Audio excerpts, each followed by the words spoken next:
Assalamualaikum warahmatullahi wabarakatuh. Yang terhormat kepada Ibu Hamidah Siti Hamsanah MPD, dosen keterampilan menyimak. Perkenalkan, nama saya Siti Ma'wah Aulia, kelas A1, Prodi Pendidikan Bahasa dan Sastra Indonesia. Di sini saya akan menyampaikan materi tentang faktor pengaruh menyimak. Sebelum masuk ke materinya, kita harus tahu dulu, apa sih menyimak itu? Menurut Tarigan, menyimak adalah suatu proses kegiatan mendengarkan lambang-lambang lisan dengan penuh perhatian, pemahaman, penghayatan, dan penafsiran yang cukup untuk memperoleh informasi, menangkap isi atau pesan, dan memahami makna komunikasi yang telah disampaikan oleh sang pembicara melalui ujaran atau bahasa lisan. Menurut pendapat para ahli, dapat disimpulkan bahwa menyimak adalah kegiatan yang dilakukan dengan disengaja atau terencana dan memerlukan perhatian pendengar agar benar-benar memahami isi dan tujuan yang disampaikan oleh pembicara. Selanjutnya, kita akan masuk ke materi faktor pengaruh menyimak. Menurut pakar atau ahli, ada beberapa faktor-faktor pengaruh dalam menyimak. Sebagai berikut, yang pertama ada faktor fisik, yang kedua ada faktor psikologis, yang ketiga ada faktor pengalaman, yang keempat ada faktor sikap, yang kelima ada faktor motivasi, dan yang keenam ada faktor jenis kelamin. Selanjutnya, yang pertama ada faktor fisik. Kondisi fisik seorang penyimak merupakan faktor penting yang turut menentukan keefektifan serta kualitas keaktifannya dalam menyimak. Misalnya, ada orang yang memiliki pendengaran yang sulit. Dalam keadaan ini, dia mungkin saja terganggu serta dibingungkan oleh upaya yang dilakukannya untuk mendengar, atau dia mungkin kehilangan ide-ide pokok seluruhnya. Kondisi fisik yang menentukan dalam menyimak yaitu pertama, ada kondisi fisik jauh di bawah gizi normal, yang kedua sangat lelah, yang ketiga mengidap suatu penyakit fisik sehingga perhatiannya dangkal. Selain itu, lingkungan fisik juga menentukan dalam menyimak, yaitu 1. Ruangan yang terlalu panas, lembab, ataupun terlalu dingin. 2. Suara atau bunyi bising yang mengganggu dari jalan dan ruangan sebelah. 3. Para hadirin yang bergerak atau berjalan kian kemari seenaknya, sehingga mengganggu orang yang sedang menyimak. Yang keempat, siswa yang membawa atau memegang benda yang berisik dan mengganggu.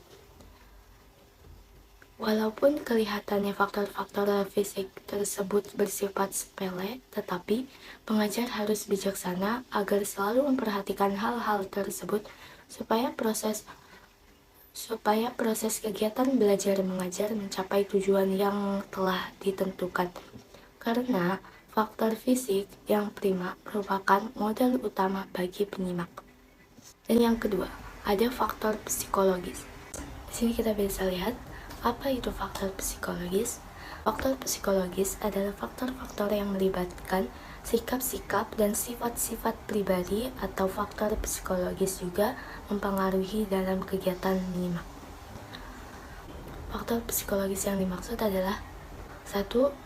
Prasangka dan kurangnya simpati terhadap pembicara dengan berbagai sebab atau alasan.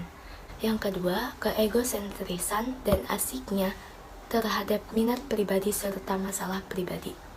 Yang ketiga, kurangnya pengetahuan yang menyebabkan pandangan yang kurang luas. Yang keempat, kebosanan dan kejenuhan yang menyebabkan tiadanya perhatian sama sekali pada pokok pembicaraan. Yang kelima, sikap yang tidak layak terhadap sekolah, terhadap guru, terhadap pokok pembicara, atau terhadap pembicara. Sebagian atau semua faktor yang telah disebutkan di atas dapat mempengaruhi kegiatan menyimak ke arah yang merugikan, yang tidak kita inginkan, dan hal ini mempunyai akibat yang buruk bagi sebagian atau seluruh kegiatan belajar para siswa. Dalam hal-hal seperti inilah para guru harus menampilkan fungsi bimbingan dan penyuluhannya serta mencoba memperbaiki kondisi-kondisi yang merugikan tersebut. Sebaliknya, faktor-faktor psikologis ini mungkin pula sangat menguntungkan bagi kegiatan menyimak dengan penuh perhatian. Misalnya, pengalaman-pengalaman masa lalu yang sangat menyenangkan yang telah menentukan minat-minat dan pilihan-pilihan dan kepandaiannya yang beraneka ragam. Dari faktor psikologis di atas, dapat kita simpulkan bahwa ada dua faktor psikologis yang memengaruhi menyimak, yaitu faktor psikologis yang positif memberi pengaruh yang baik dan faktor psikologis yang negatif memberi pengaruh buruk terhadap kegiatan menyimak. Yang ketiga ada faktor pengalaman. Sikap ini merupakan hasil pertumbuhan, perkembangan, serta pengalaman kita sendiri. Maka dari itu, pengalaman dari seseorang pendidik sangat menentukan dalam menyimak. Seperti 1. Pertumbuhan dan perkembangan sikap yang memengaruhi minat menyimak, yaitu jika kita mempunyai minat terhadap sesuatu dan saat membahas tentang minat yang kita gemari, maka kita akan merasa senang untuk menyimaknya. Misal, hobi atau minat terhadap sesuatu. Yang kedua, sikap-sikap yang antagonistik. Sikap-sikap yang menentang serta bermusuhan timbul dari pengalaman yang tidak menyenangkan. Yang ketiga, kosakata juga turut mempengaruhi kualitas menyimak. Yang keempat, makna yang terpancar oleh kata-kata asing cenderung mengurangi serta menyingkirkan perhatian para siswa karena ide-ide yang berada di luar jangkauan pengertian mereka serta pemahaman mereka. Kosakata simak cenderung berada atau ketinggalan jauh di belakang kebutuhan-kebutuhan para siswa sebaik mereka mengalami kemajuan di sekolah dasar. Singkat kata, kebutuhan jauh lebih banyak daripada kemajuan yang dicapai di sekolah dasar dalam kosakata simak. Begitu banyak istilah teknis dan abstrak yang diperkenalkan dalam mengembangkan kurikulum sehingga anak tetap dipadati dengan pengertian kata-kata samar dan kurang lengkap yang mereka dengar dipergunakan dalam pelajaran mereka. Seperti juga halnya anak-anak membutuhkan latihan dan bimbingan dalam penguasaan suatu kosakata simak yang luas dan bermakna bagi mereka. Kalau tidak, maka tidak dapat disangkal bahwa sebagian besar dari pengajaran lisan itu akan terbang melayang begitu saja, tidak akan melekat dalam otak para siswa. Yang keempat ada faktor sikap. Setiap orang akan cenderung menyimak secara seksama pada topik-topik atau pokok-pokok pembicaraan yang dapat disetujui dibanding dengan yang kurang atau tidak disetujuinya. Pada dasarnya, manusia hidup mempunyai dua sikap utama mengenai segala hal, yaitu sikap menerima dan sikap menolak. Orang yang akan bersikap menerima pada hal-hal yang menarik dan menguntungkan baginya, dan menolak pada hal-hal yang tidak menarik dan tidak menguntungkan baginya. Kedua hal itu memberikan dampak pada menyimak. Masing-masing dapat berupa dampak negatif dan dampak positif sebagai pendidik.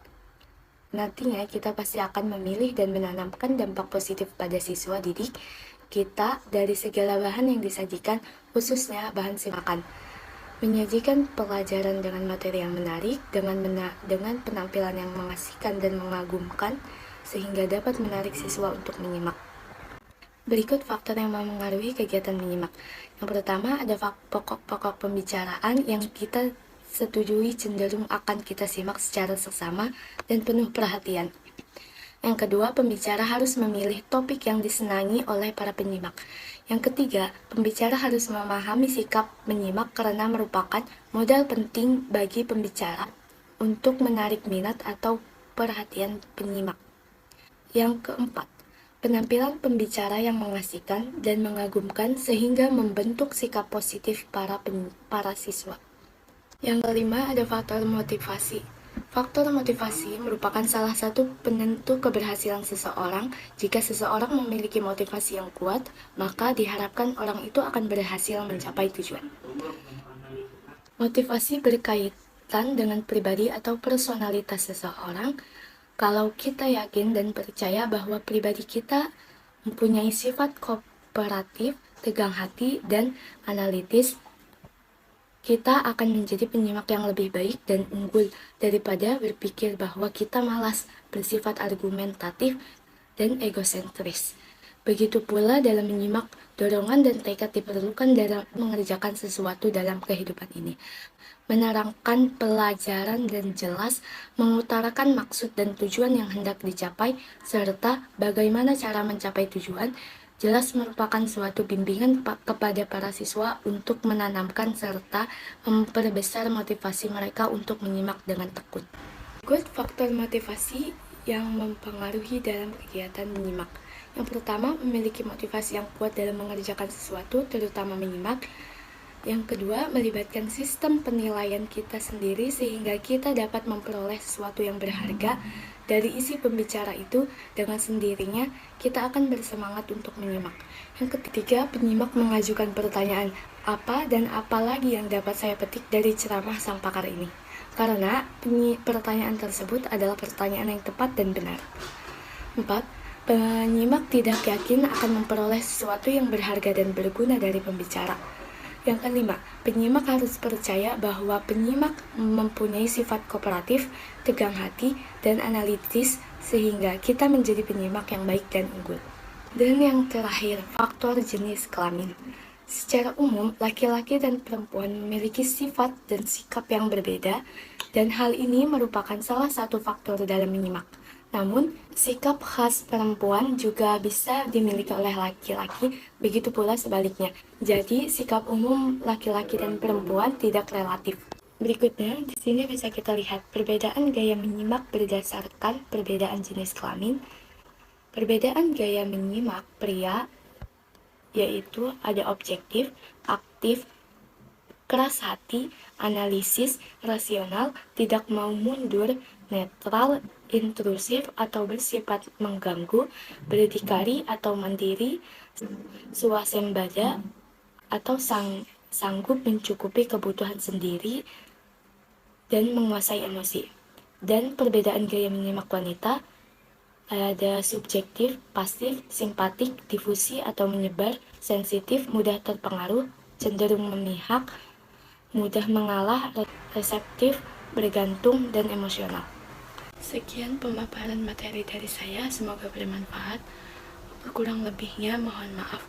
Wassalamualaikum warahmatullahi wabarakatuh.